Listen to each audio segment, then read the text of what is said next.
Licensing is huge in theme parks, but sometimes it's complicated. This episode is about licensed lands. Let's talk about it.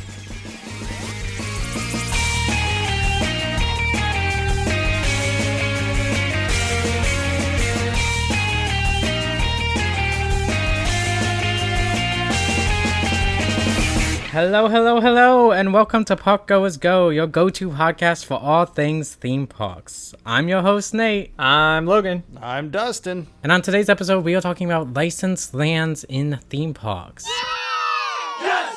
Distinct from acquired lands, which we did previously. We dried up that well. We did. Licensed lands will be lands that are licensed out by the host companies for theme parks to use in their parks. So the theme parks don't own the IP, yeah, but they have attractions that are skinned to them. There is a contractual agreement to use their individual properties for theme parks. Today we are going to be talking about Seuss Landing at Universal Island of Adventure. We got Sesame Street at SeaWorld Orlando, SeaWorld San Antonio, Busch Gardens Williamsburg, and Busch Gardens Tampa Bay. and Marvel's Superhero Island at Universal's Islands of Adventure. Woo! Woo. Go Islands of Adventure team. And I got 4 parks. All right, Logan, take it away. Can we get a better segue than that? I'm looking for like a good quote that might fit, but It's Dr. Seuss. There, Dustin, do you have anything rhymey that we can use?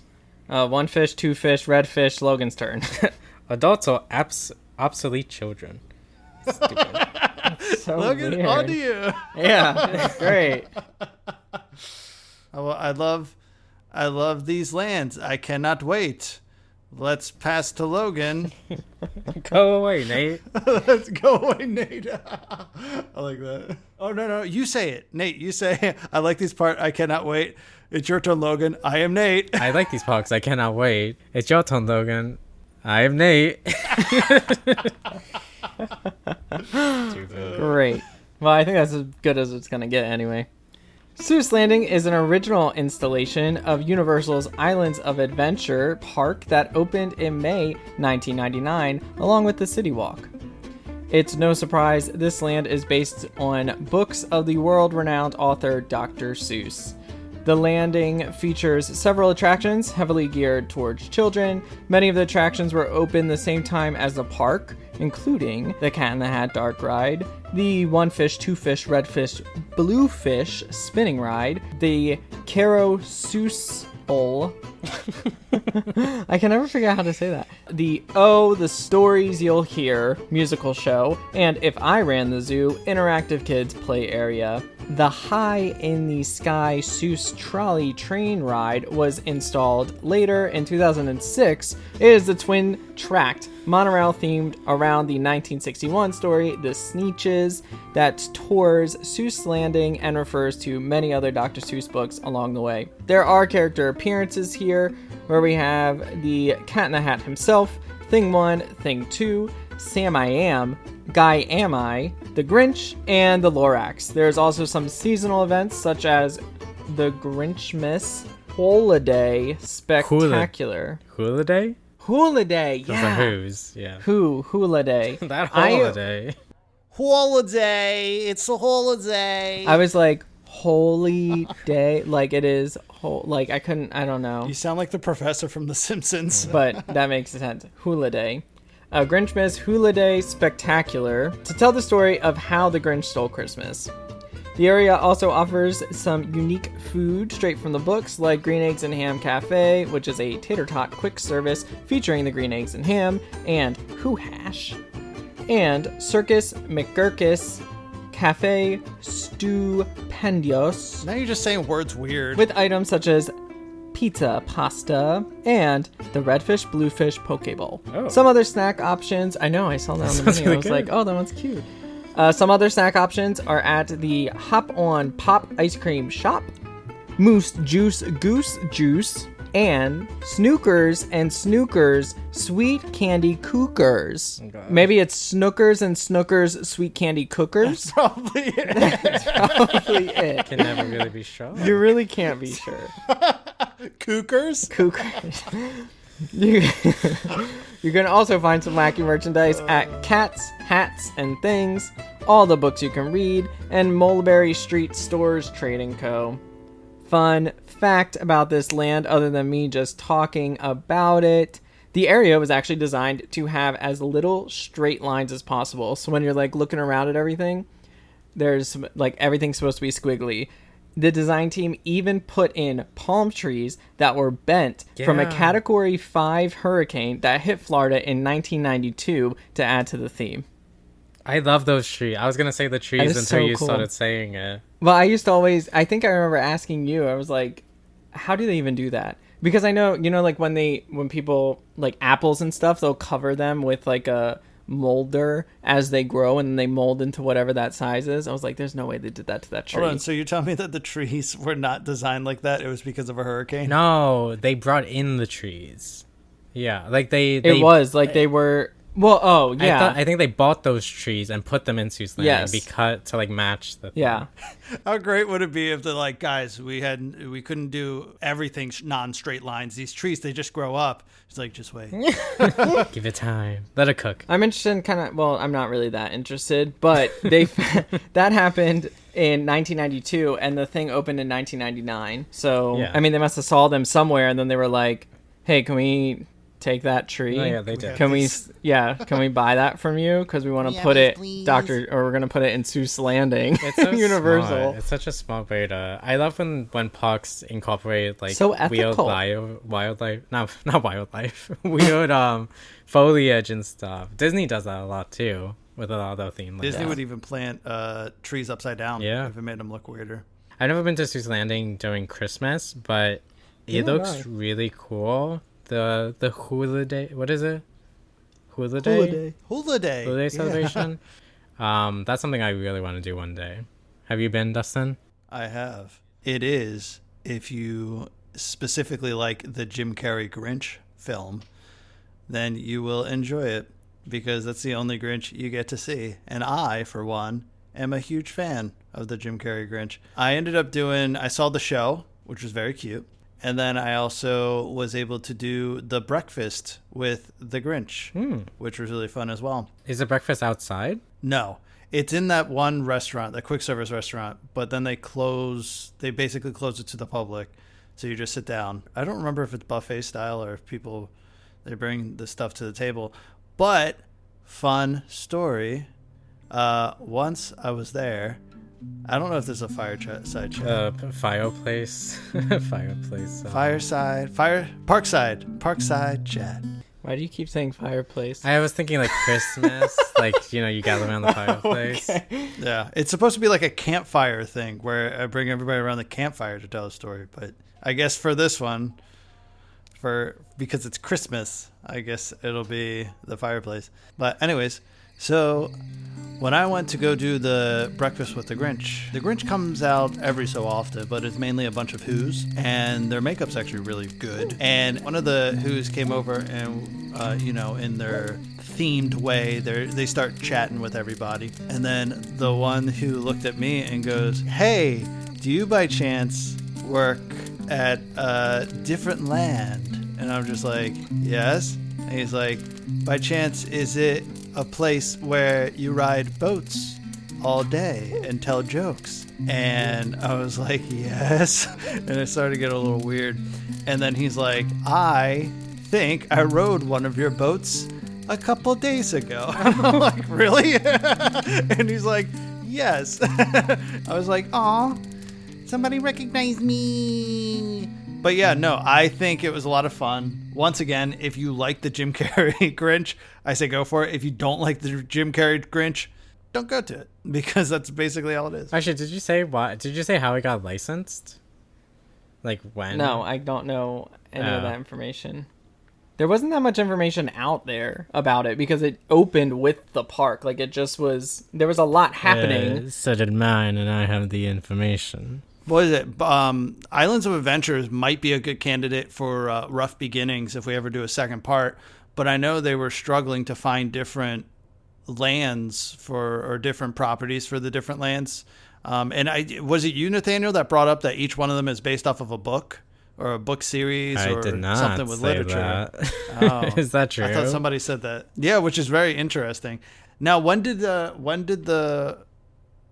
park open? Park opened in 1999. May 1999. May 29th. Soft opening on the 28th. Wow. So 1999, the Jim Carrey Grinch opened in 2000. So the next year. So that's a short turnaround. So basically the Jim Carrey Grinch has existed just as much or for just as long as the park. But in 2003 is when The Cat in the Hat came out with Mike Myers, and that's when Dr. Seuss's widow, who's in charge of the estate, famously said after that there will be no more live action Dr. Seuss films. So but it's okay because we got the Lorax, which is animated. I love the Lorax. The Lorax is my favorite. Well, now we got a whole bunch of Illumination films, except for I think the Lorax and Horton was maybe DreamWorks. But anyways, all still within the Universal realm. So I'm surprised they haven't updated some of that to reflect, especially the Illumination ones, because they were relatively popular. It's a cool land. I think it's getting a little bit dated now. Oh, it's definitely not getting the love that it should. The TLC. Anyway, I think my favorite ride is probably the Cat in the Hat Dark Ride because it's a little scary, just enough whimsical and fun. It is fun. I like it. The Cat in the Hat is terrifying in that. That's the only one I've been on. I don't think I went on any of the other ones. The other one's nice. I mean, the high in the sky Seuss trolley train ride leaves a little bit to be desired. Yeah, it seems unfinished. It does, but I do like that there's so many things that as you like drive by them, it like there's audio of like explaining or just like talking of like I don't know, acting out the scene or whatever.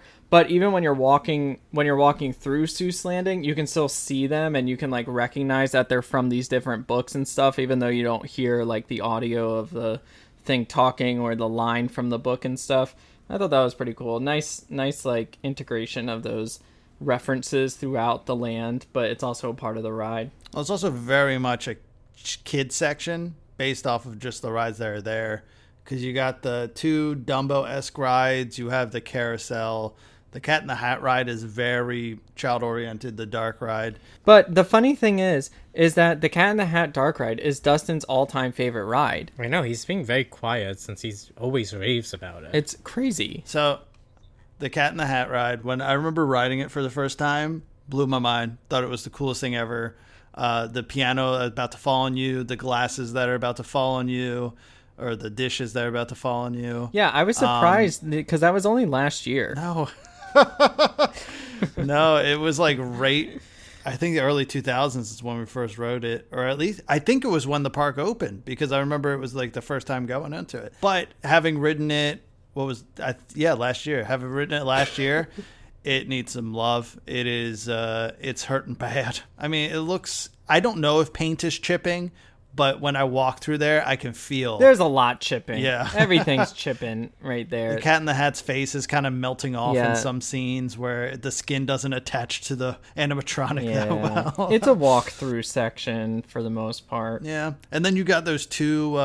what are they called? Sneeches that are just floating in the water. Oh, the Sneeches. Yeah, the Sneeches. Nothing else going on in there. Just them just chilling, fishing.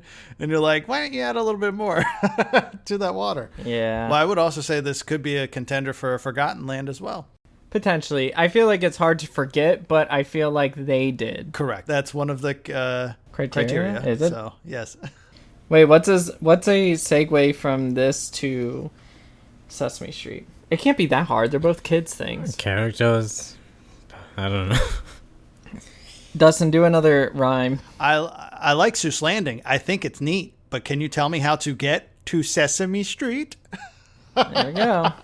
I like Seuss Landing. I think it's neat. But can you tell me how to get to Sesame Street? I can. Great. Sunny days. So I'm not going to delve too much into the history of United Parks and Resorts, Inc., but I will just say at the beginning of this year, SeaWorld Entertainment, which was originally known as Busch Entertainment, changed its name to United Parks and Resorts, Inc. So United Parks and Resort, Inc. owns both SeaWorld and Busch Gardens. Okay, now we can begin. In 1980, the company entered a licensing agreement with Sesame Workshop, the owners of Sesame Street, and opened the first Sesame Street theme park in Philadelphia, Pennsylvania. And later in 2022, Sesame Place, San Diego. But we're not here to talk about just theme parks based off of licensing. We're here to talk about lands. So in 2009, they decided to expand into their already established theme parks and create some Sesame Street-based lands. In Busch Gardens Williamsburg, Busch Gardens Tampa, SeaWorld San Antonio, and SeaWorld Orlando. In 2009, Busch Gardens Williamsburg's Sesame Street Forest of Fun was the first to open and currently hosts the attractions Bert and Ernie's Lock Adventure, which is a log flume ride, Oscar's Whirly Worms, a drop tower called Prince Elmo's Spire, and Kid Coaster Grover's Alpine Express. I believe the location that used to be here was dragon themed, or at least it was adjacent, which explains some of the theming of Lock Adventure and Prince Elmo. Next to open was Busch Garden Tampa's Sesame Street Safari of Fun, which opened a year later in 2010, with 2 interactive play areas called Telly's Jungle Jam and Bert and Ernie's Watering Hole, a swing ride called Rosita's, Djembe? Watch it. Called Rosita's Djembe Flyaway, and a kid coaster called Air Grover. Now, as you can tell from Safari and some of the theming, Busch Garden Tampa's is actually based off of wildlife, and it's kind of like part zoo. So that kind of explains that. Yeah, Busch Garden Williamsburg is based on different cultures in the world. It's kind of like a European thing. So it's kind of like Epcot, actually, where they have different sections, which would explain the Sesame Street's Forest of Fun, while Busch Gardens Tampa is all wildlife themed. So that explains the Safari of Fun. It explains it. Thank you for explaining. I know you guys were confused. So then a year after that one, SeaWorld San Antonio opened just Sesame Street as one of their lands in 2011, which hosts the attractions Grover's Roundup Carousel, Abby Cadabby's Rock and Wave, a mini Ferris wheel called Big Bird's Spinning Reef, and a drop tower called Elmo's Dolphin Dive. And then almost 10 years after the previous ones, SeaWorld Orlando opened their own Sesame Street land in 2019 and has the attractions of a kiddie coaster called Super Grover's Boxcar Derby, Sunny Day Carousel, Elmo's Choo Choo Train, Big Bird's Twirl and Whirl, Abby's Flower Tower, drop tower called Cookie Drop, Slimy's Slider, 2 interactive areas called Rubber Ducky Waterworks and Rosita's Harmony Hills. And it also hosts a Sesame Street Party Parade. Woo woo. Now, it's important to point out that all of these are kid-oriented, and they are all kid rides. So the drop towers are very small. And the kid coasters emphasis on the kids. But they each have small shows and also character meet and greets, which is pretty neat. I know the one in Tampa, I saw Big Bird, Elmo, Abby Cadabby for sure. And then the one in Williamsburg. Who's for sure? For sure. The one in Williamsburg, I saw, what's his name? Oscar the Grouch in the trash can. It was really cool. I want to see Big Bird. Yeah, I think Big Bird and Oscar are the only 2 actual puppets, just because of the way they work. So they look the same, but the rest of them are just costumed people. Big Bill's my favorite. I like Elmo. Hi, Rocco. They have a Rocco meet and greet? Oh, that would be so cute. They should have a show of Elmo and Rocco. That would be pretty funny. I've never been are you done with your little explanations? Are you done yet? I have something to say at the end, but no, I haven't been. I haven't been. I was just gonna say I haven't been to Sesame Place, but the more I hear about it, the more I want to go so bad, even if it is for kids. Is that weird? A little bit. No, I do want to. I really want to. I would love to just see the puppets and stuff. It's so cute. Yeah, I mean, like I said, everybody except for Big Bird and Oscar are cool to see, especially for little kids. This is 100% for little kids, once again. So my opinion doesn't matter. But they're just costume characters, so it's cute and it's a lot of fun. But seeing Oscar and Big Bird is kind of like, oh, holy crap, they're here. He cried a little. No. He was like, this is everything I've ever wanted. No, I definitely didn't tear up. But it was really cool because it's the puppets. And you're just like, oh, that's neat. That is really, really cool. But I know Oscar definitely talks. What? I think, if I remember correctly, I said definitely and then ended it with I think. Yeah. I think Oscar talks, but I don't think the rest of them do, unless they're in the stage show. Yeah, no, it's a cute little thing. And like I said, they have 2 actual like dedicated self-theme parks that are very small. Also, I was confused earlier, and I think in a previous episode I may have misspoke when we were talking about it. When it came to Sesame Street, the distributor was originally the National Education Television and then became PBS for years. And then they lost government funding, so then HBO picked it up. So for a while, I thought HBO owned, or Time Warner, who owns HBO, I thought they owned Sesame Street. That is not the case. Sesame Workshop, which is a nonprofit, has always owned Sesame Street and has produced it. It's just the distribution and the syndication was through these channels. So I think maybe in a previous thing, I might have talked about how Warner Brothers, if I've ever gone, if any of my Warner Brother rants have ever made it onto the podcast, I may have said that, oh, maybe Sesame Street will move over to Universal or something like that. No, that's not the case. It's Parkgoers Go would like to formally issue an apology for any misinformation that is spread. We pride ourselves on providing the most accurate information to our viewers. Well, what if I were to tell you that Sesame Workshop and the United Parks and Resort Inc. are not on the best of terms? Drama. In September of this year, so last month, a judge ordered United Parks and Resorts to pay Sesame Workshop $11 million. Oh my God. Yeah, it's not that much. You want to know why?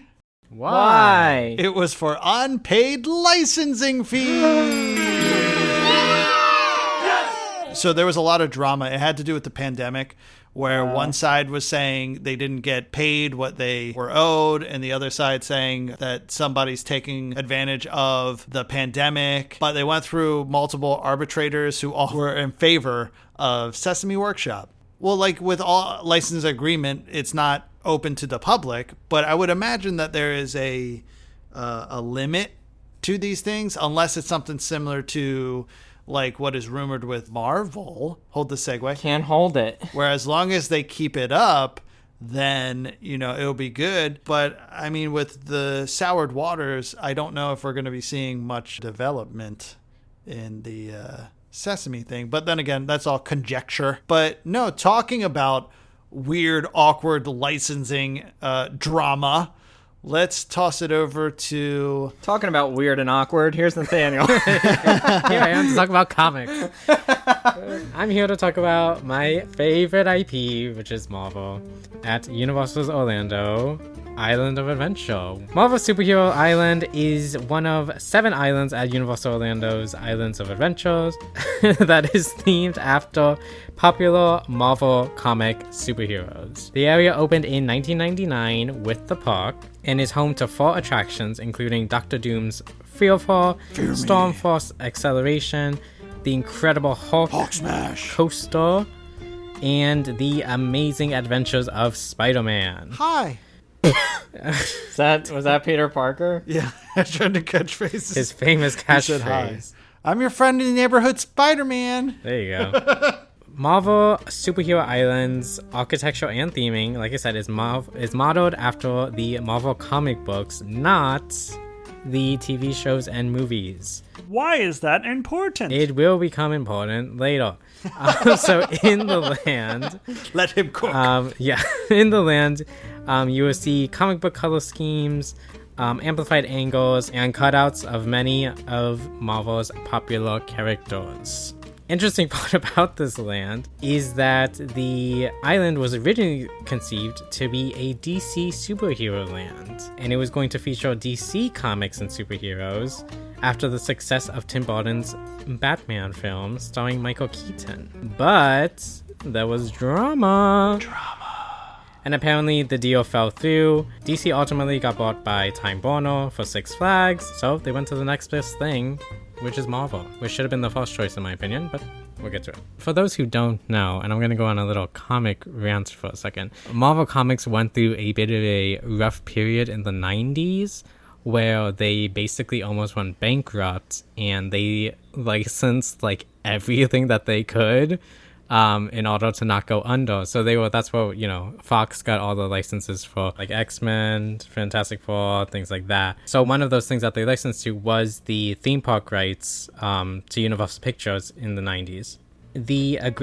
Both companies signed an agreement on March 22nd, 1994, and the contract stipulated that MCA, which was Universal's parent company at the time, was allowed to construct a complex of attractions, stores, and food venues heavily themed around Marvel properties under the Marvel Universe banner at the second gate.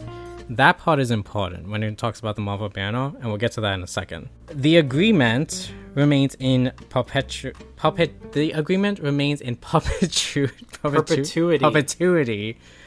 which is basically good faith. Perpetuity. Yeah. Okay, the agreement remains indefinitely, basically. Indefinitely in perpetuity. Yeah. In perpetuity. They signed the rights away indefinitely, so Universal... In perpetuity. Per the terms of this contract, will have the rights to this Marvel area until the day they die. Basically, until they opt out, or if they stop making payments for the licensing, or if Marvel believes that they are misusing their licensing and kind of like misrepresenting or not representing it well. In perpetuity. There's a reason I'm talking about all this contract stuff, and we'll get to that in a little bit. And this is tied back to, I think, our second episode. Call back. When we were talking about rough openings. Another reason why they had problems with getting to DC is because Warner Brothers bought Six Flags. And so Six Flags had full licensing to DC at that time, and that was part of the disputes with Universal. I don't know what specific ones. And look what happened. Look what happened to DC and Six Flags. Sad. They are eating their sad. Hearts out. I mean, it is pretty sad. It's just roller coasters with faces on it. I mean, DC's getting their check, so I'm sure they don't really care. But this land also has a couple of food offerings. So Cafe 4 is a futuristic command center-like restaurant themed after characters from the Fantastic Four, featuring a cafeteria with Italian-American cuisine options. I don't think anyone on the Fantastic Four is Italian, but I've never actually read that comic that much. Not a Johnny Blaze. There's also a Captain America diner, which is themed after Captain America, and it serves cheeseburgers, chicken fingers, chicken salads, your classic theme park food. Yum! Thanks for letting us know. Yeah. It also has other members of the Avengers, so I guess it's just basically Avengers themed. So characters like Iron Man, Thor, Scarlet Witch, and Ant-Man. There is also a couple of merchandise locations around the land, including Spider-Man Shop, which is just at the exit of the Amazing Spider-Man ride. Is that what it's called? Yeah. I thought there was going to be more. Shop. Just Spider-Man Shop. I actually really like that. That's a good shop to go to if you want Marvel stuff.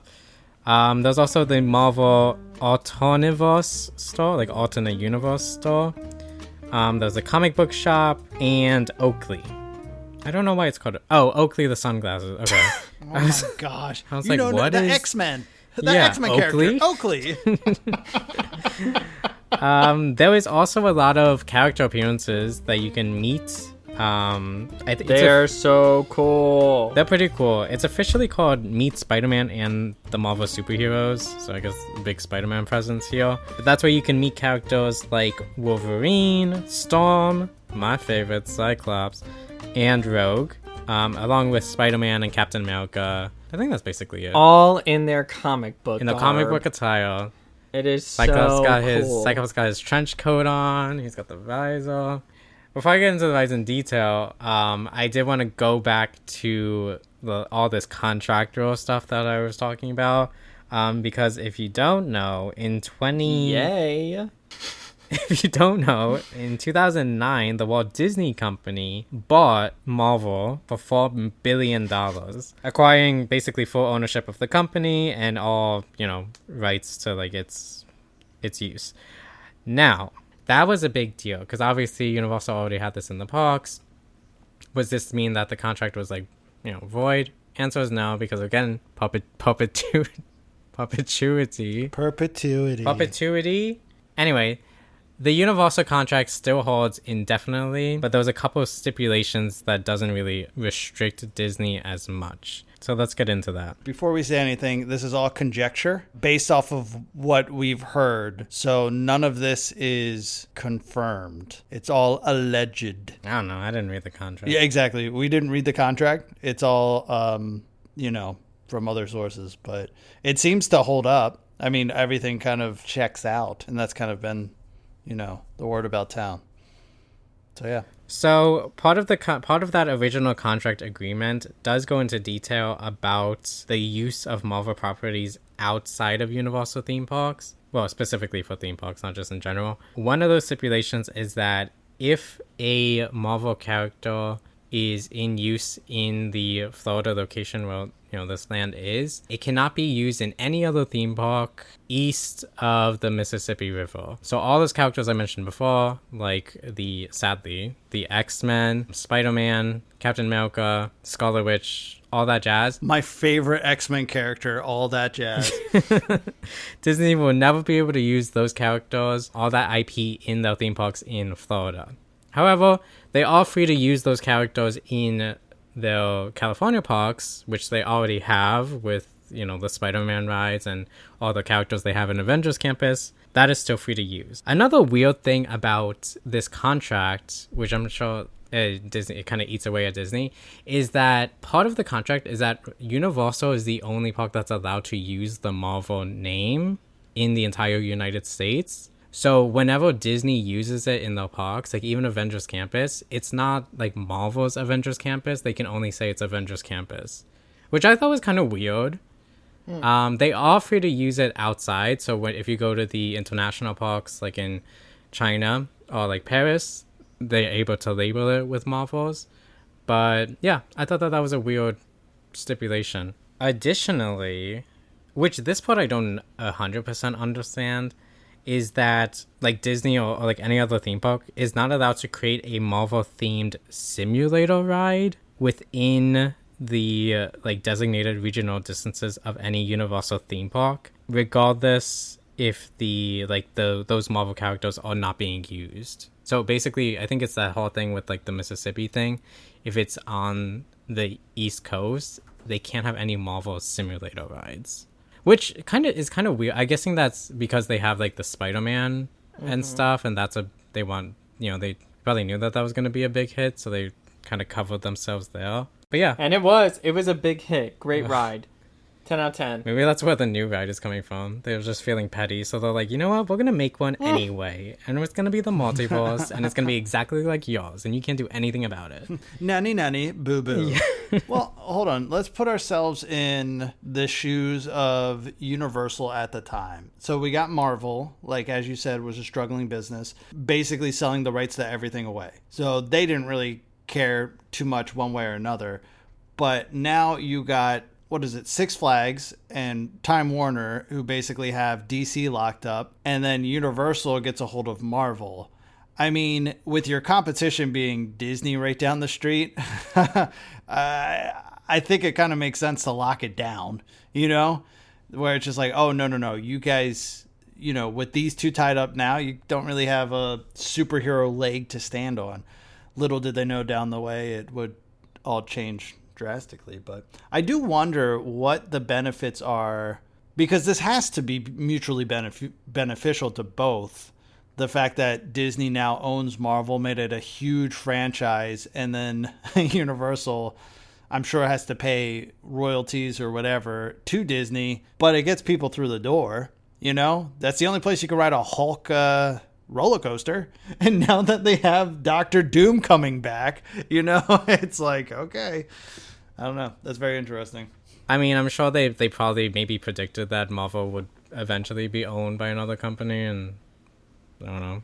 Surprise, surprise, it was Disney. That is a very good point too. Right. And at the time, that Spider-Man ride was like the most state-of-the-art ride at the time. And it holds up. It's a great ride. I agree. So the Amazing Adventures of Spider-Man ride is a motion-based 3D dock ride, which is considered a huge technological achievement. It combined 3D film, ride movements, special effects, practical sets, and yeah, it's a really fun ride. It's a great ride. It takes place in New York City, featuring Spider-Man taking on the Sinister Syndicate when they steal the Statue of Liberty with an anti-gravity gun. Guests enter through the Daily Bugle with empty offices, because apparently all the reporters have fled to the scene to cover what's going on. This is a really cool queue, by the way. Everything it looks like you're stepping into, I mean, the comic for one, but particularly the old cartoon show. So I really love going into this queue. Everything is really nicely done. Chef's kiss. It is a chef's kiss of a queue. I misquoted the plot. So there's the offices are empty because all the reporters have left the city. And the whole plot is that you're the only ones left. So J. Jonah Jameson sends you in the Scoop Mobile to, cover what's going on. It has to be the most popular ride, I think, in Marvel superhero land. You think more popular than the Hulk? Yes, I think so. More people can get on it, for one, because I don't think there's not a lot of people. I'm not getting on the Hulk. The Incredible Hulk Coaster is a launch coaster themed after the Hulk. It did go through a little bit of a change. So originally, and up until 2015, guests entered the science laboratory of Dr. Bruce Banner with televisions showing the cartoon of the story which surrounded the Hulk. And then in 2016, it went through a refurbishment and it added a whole new storyline. And they completely redesigned the queue, where guests are led inside a perilous scientific experiment led by General Thaddeus Ross, which has CGI animations of test subjects being exposed to gamma radiation and being transformed into Hulk-like creatures. I hear that most people prefer this version than the previous version. Again, I've never been on both, but I kind of like that plot. That sounds pretty cool. The other two rides, which are less popular, is the Dr. Doom's Fearfall, which is a space shot ride, or I guess like a drop tower. Not drop tower. You shoot all the way up and then you slowly come down. And it's based around the Fantastic Four's main villain, Dr. Doom himself. This one also has a plot. Apparently Dr. Doom's latest invention uses guests' fear as part of an effort to defeat the Fantastic Four.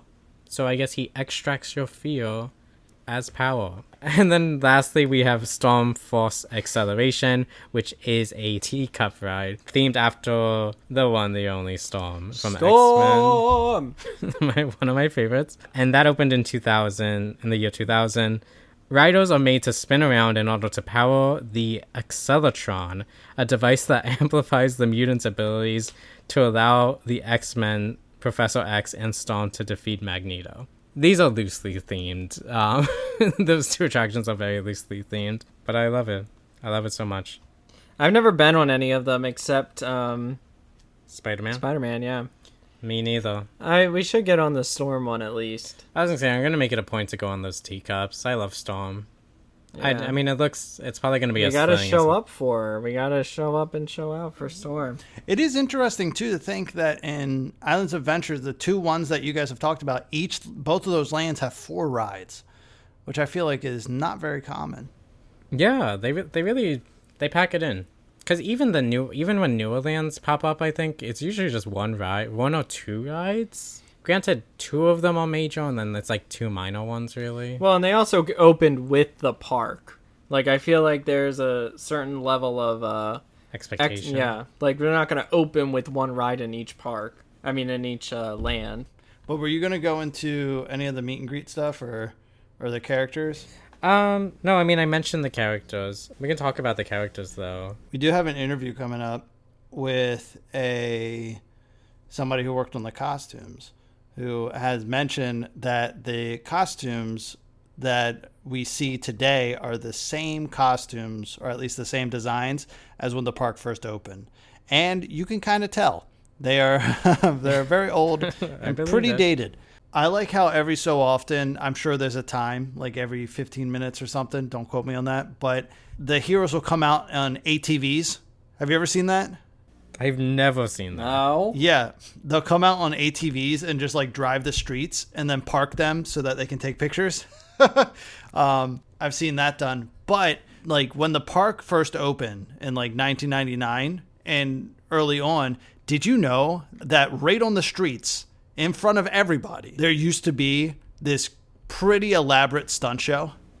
No. Yes. With the ATVs? No.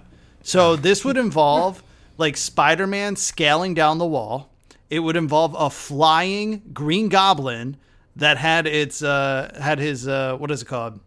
His glider. Yeah. So him on the glider with purple smoke coming out of it, Doctor Doom yelling down, and it just had all the heroes. It had Magneto, it had Wolverine, Iron Man, and I know Disney Dan did a really good video of it called The History of Universal's Forgotten Marvel Stunt Show.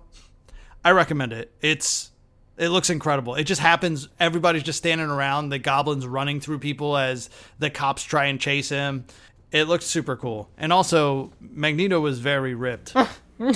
Magneto is very ripped. Yeah, well, they show it. But I recommend watching that video because it's awesome, because he has a whole bunch of clips from it, and it's really funny. I have to check that out. I wonder how reminiscent it is of the the stunt shows they have now in California. Yeah. Storm zip lines over top of people. What? That's cool. You see, that's what I thought. When Disney originally said that they were going to do that Spider-Man like robot dummy, I thought he was going to fly over from like one side to the other. I understand that's too much risk. Yeah, that's an insurance nightmare.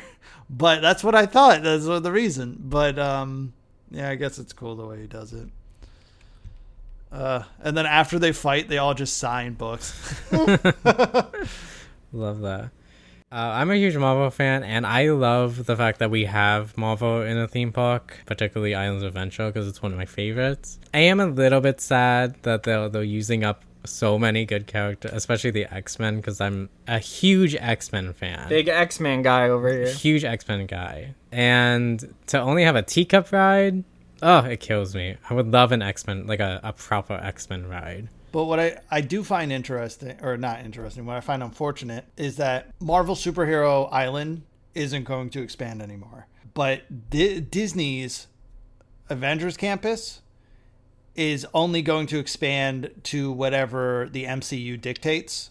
So we're not going to get anything special.